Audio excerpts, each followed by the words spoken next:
Mga lods, paano natin hahanapin yung mga content na sanhi ng ating pagkakaroon ng violation na unoriginal content? Kapag mayroon po kayong idea, ay i-share nyo po dyan sa comment section para malaman po ng ating mga kapwa content creator. At ito po ang aking idea na kung bakit nagkakaroon po tayo ng unoriginal content. Based po to sa aking experience. Number 1 po, ito po yung music na kung saan po gumagamit po tayo ng music lalo sa mga pagsasayaw, yan, kasi minsan hindi maiwasan, di ba? Minsan pati sa pagla-live kung may nahagip na music ay talagang may time po talaga na magkakaroon po tayo ng violation. Pag tayo po naglalakad sa mga kapitbahay, ayan, lalo po yung mga nagla-live na kung saan-saan, ako po, ingatan po natin yung ating pagla-live kasi po madidelete po agad-agad yan po ni Meta. Madalas po si Facebook na po ang nagdidelete po ng ating mga violation po, lalo po pagdating po sa live.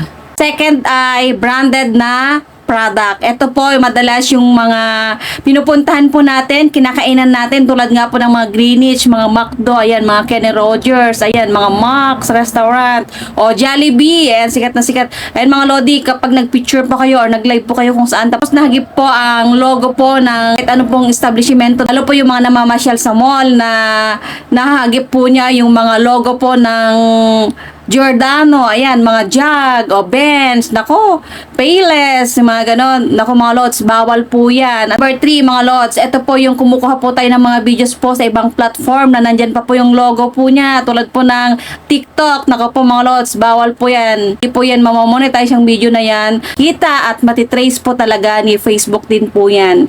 Tapos ito pa mga lods, number 4, ito po yung paggamit po natin ng mga third party, tulad nga po ng CapCut, ayan mga lodi, yung mga pang-edit po natin na yan.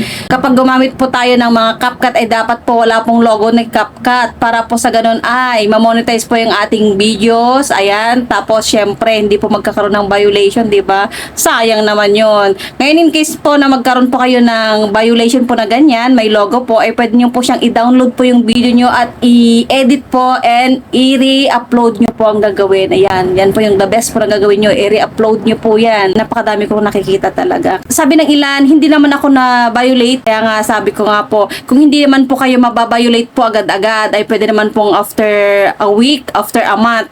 Pero sayang po yan kasi bawal po talaga at talagang matatrace pa rin po yan. Kaya iwasan po natin kasi sayang po yung ating mga effort, yung ating mga paggawa ng mga content. Yan mga lods ang aking experience na sa alam ko ay talagang yan po ang sanhi po ng mga unoriginal content. Kaya po kapag meron po kayong alam po na iba pong mga rason ay pwede nyo pong i-share po dyan sa comment section para naman po sa ganun ay malaman po ng ibang mga kapwa content creator po natin. Kaya mga lodi, kapag may alam po kayo, i-share nyo naman. And po sana po ay nakatulong. God bless po.